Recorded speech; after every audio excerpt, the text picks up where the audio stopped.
So, good afternoon, Ma'am Arianic. I am Antoinette Alsola from AO09. So, for today, I will discussing about Intro to Chemical Chemistry and followed by Jana P. Arago. So, yung clinical chemistry po is basic science siya na gumagamit ng specialty ng chemistry para masuri or matukoy natin yung various stages ng health or disease or condition ng ating pasyente. So, next slide po is about blood glucose levels. Unang-una is hyperglycemia, which is high blood glucose levels. Alam naman po natin kapag sinabing hyper is high po kapag low. And then, yung pangalawa is normoglycemia, which is normal blood glucose levels. And the third one is hypoglycemia, which is low blood glucose levels. So, the next slide po is about quality control. So, sabi po dito is 70% of today's medical decisions depend on laboratory test results. So, alam naman po natin yung laboratory test results is nabibigay siya ng malinaw and exact information about sa condition ng patient. So, sa part ng doctor po or yung physicians is napakahalaga or big decisions po nila kung ano yung, kung paano nila matutukoy yung sakit ng patient, kung ano bang dapat na ibigay na gamot sa patient, and if kailangan ba ng surgery ng patient is nakadepende po sila sa laboratory test results. So next is, sabi po dito is systematic monitoring to detect errors.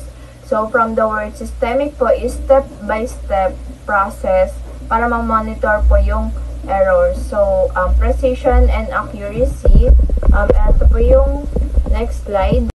So, kapag sinabi naman pong precisions, ito naman po yung pagiging consistent ng result. So, kapag, kunyari, inulit-ulit yung experiment or process, dapat halos magkakapareho pa rin yung results na lalabas. So, yung accuracy naman po is about sa correctness or exact or tama ng result based sa true known value. So, next slide po is, ito naman yung process ng quality control. So, kung mapapansin nyo, may tatlong picture. So, sa unang picture po is controls. Ito naman po yung specimen or substance na ilalagay sa machine. So, yung pangalawa naman po is QC test. Since automated naman po siya, is kung saan nang lalabas yung test results ng substance. And then, sa pangatlo is log. Kapag, kunyari po, lumabas na yung results sa QC test, is pwede nyo na po siyang ilog or isulat sa papel. So, the next slides naman po is about sensitivity versus specificity. So, kapag sinabi po natin sensitivity is dinedetect niya po yung lowest amount ng substance. While the specificity naman po is dinedetect niya yung specific one instead the others. So, the last part of my report naman po is about quality control chart. So, sa quality control chart naman po is ina-observe niya yung values of control materials over time para po ma-determine natin yung inaccuracy. Ito po yung result is malayo dun sa tamang sagot. While the imprecisions naman po, ito naman yung result is pabago-bago kahit pareho lang naman yung procedure or yung process. So, yung Shewhart-Levy-Jennings naman po. This is the most widely used chart. This also allow technician to apply multiple rules without the aid of computer. Dito rin na-identify yung random and systematic error. Yung 3 control chart signal naman po. Outlier, trend, and shift. Sa outlier, dito nakapaloob yung random and systematic error. Sa trend naman po, yung 6 consecutive value is increase and decrease for the reagent deterioration. Yung sa shift naman po, the improper calibration of machine, this can cause change in mean. Yung Westgard rules naman po, this used as warning. Short-handed siya. Then yung interpretation niya is 1-2s is equals to warning. Then the rest is reject. Yung sa random errors naman, 1-2s, 1-3s, or 4s. Ito yung mga random errors. And then the rest is systematic errors. Hi ma'am, I'm Sheena Alasad and I'll be discussing venipuncture. So venipuncture is a term that we use which is the process of collecting or drawing blood from the veins in a purpose na we're going to administer intravenous therapy or maybe just collect blood as a sample for a test. So venipuncture, they are performed in one of the 5 reasons. So these are the 5 reasons. Number 1 is to obtain blood for diagnostic purposes. To obtain blood, to help us, further diagnose what is wrong with our patient. Number 2, to monitor blood component levels. So it's important na this is very important for us to know what is lacking, what is missing, or what is wrong overall with our blood. Number 3, to administer therapeutic interventions such as medication, nutrition, or chemotherapy. So, to administer, to give something through venipuncture, itutusok sa vein, coming from vein, so that makagive tayo ng medication or maybe nutrition to help our body. Number 4, to remove blood due to excess level of iron or erythrocyte. It also help us to remove blood from our body if sobra-sobra na. But advice lang sa doctor. And lastly, to collect blood for later use, mainly for transfusion either in the donor or another. So venipuncture is important. One of the reason is to collect blood for later use. So to donate blood, to give blood, or to save blood para maka-help for those people who are having problems with their health and they needed transfusion. So blood transfusion.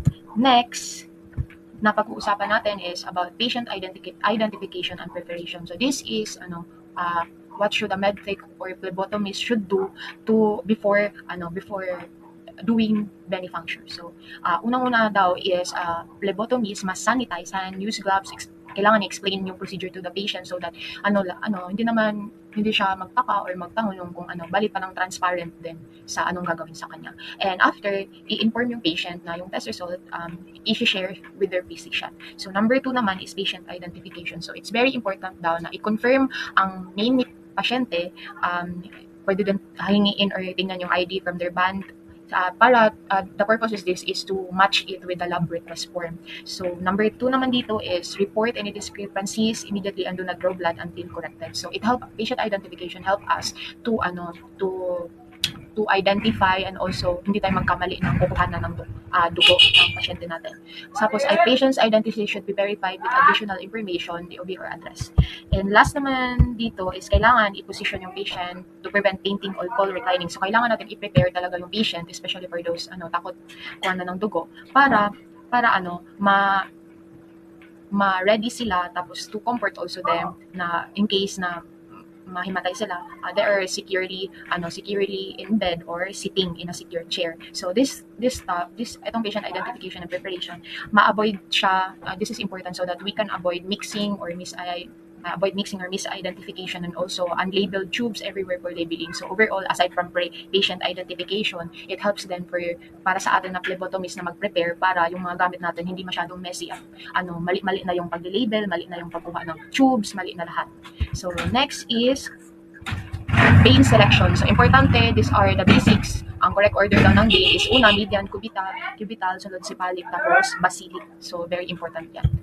And ito naman pictures na to is it helps us to know whenever we draw blood, it helps us to know kung anong pagkukulang natin, like if yung needle natin hindi naka-level up, or if hindi siya correct position, if nasobrahan pagtusok, if too shallow naman yung pagtusok, or maybe nag-collapse siya completely. So as a medtech or phlebotomist, kailangan importante na pag-aralan to so that ma-refrain or ma-avoid natin na masyadong masaktan yung patient natin.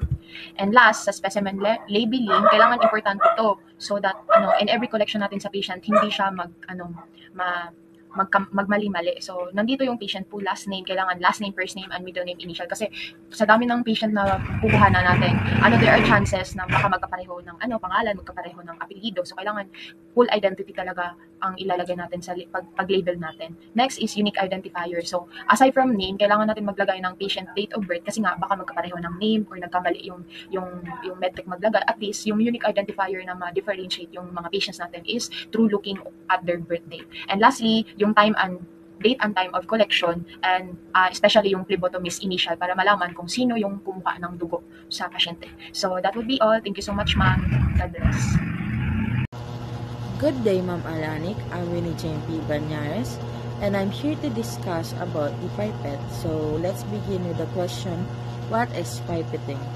Pipetting is a technique used in clinical chemistry, which involves the transferring of liquid sample from one container to another. Pipettes can be classified according to designs, the TC and the TD. TC means to contain. It accurately measures the volume to be contained, like it holds a specific volume of a liquid, while to TD naman is to deliver. It's accurately transfer the specified volume to another container. It delivers an exact volume of sample liquid. Two types of pipette according to drainage characteristics. First is yung blown-out pipette. Blown-out pipette need aspirator valve. The last drop of liquid needs to be blown out of the tip to deliver the full volume of the pipette. The self-draining, allowing the contents to be drained by the gravity. The difference is blowout pipette needs laboratory tools, which is the aspirator valve.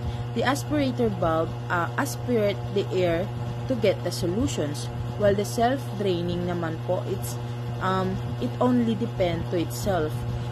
Yung blow-up pipette, kailangan siyang patuyuin, while yung self-draining naman po, hahayaan siyang matuyo. Types of a pipette. There's two types of pipette, the transfer pipette and the measuring pipette. Let's discuss the transfer pipette first.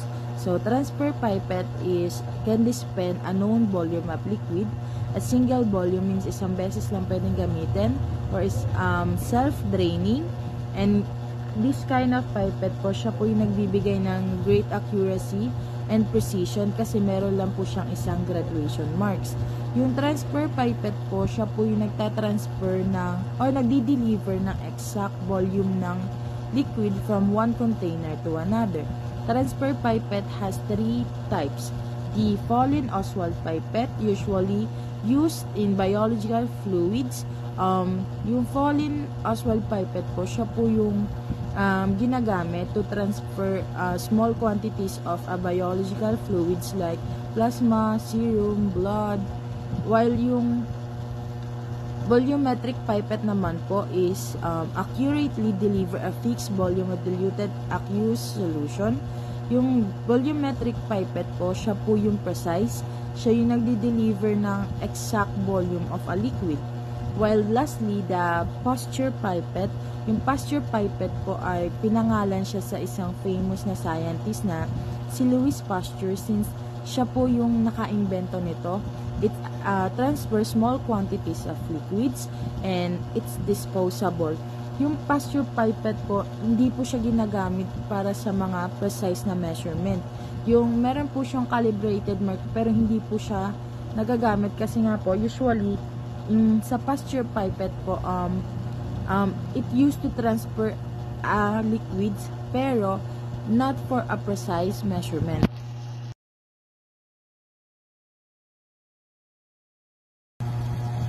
Measuring pipette po can dispense a different volume of liquid and has a graduation mark. Unlike the transferring pipette po, it is a multiple volume.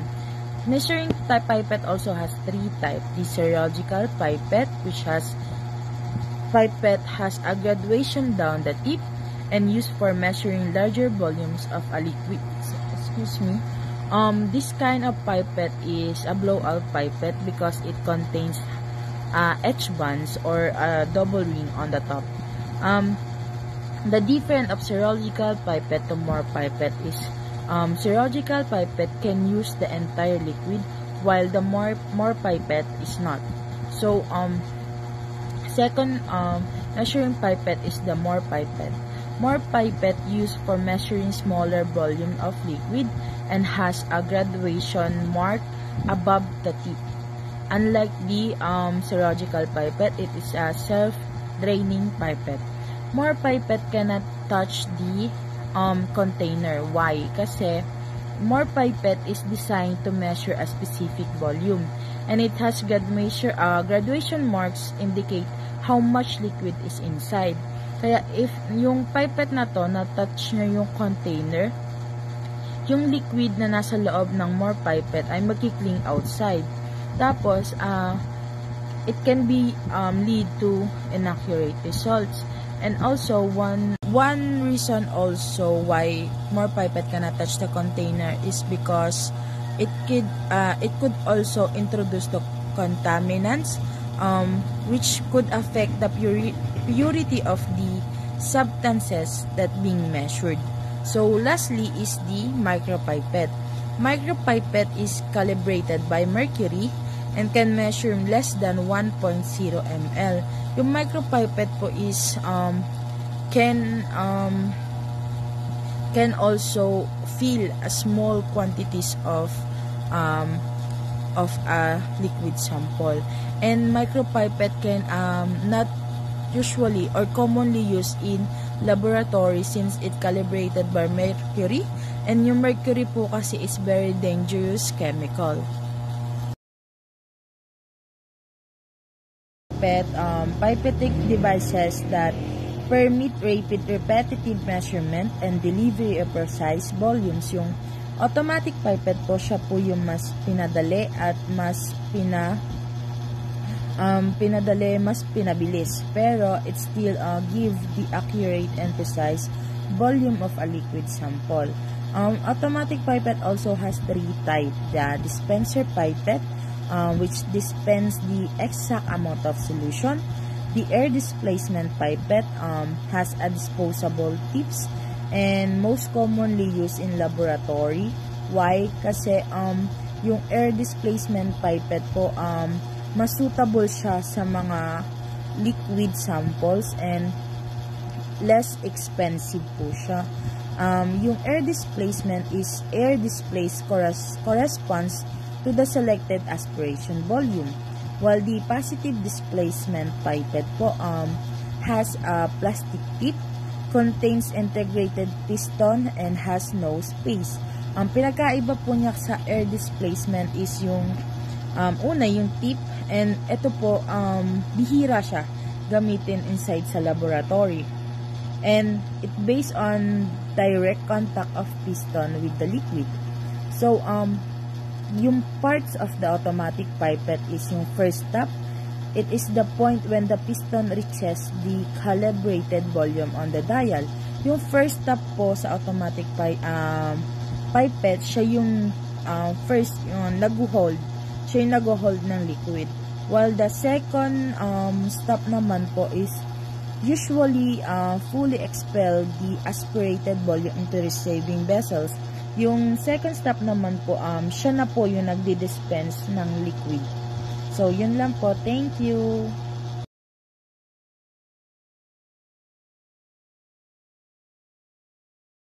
We're going to talk about centrifugation.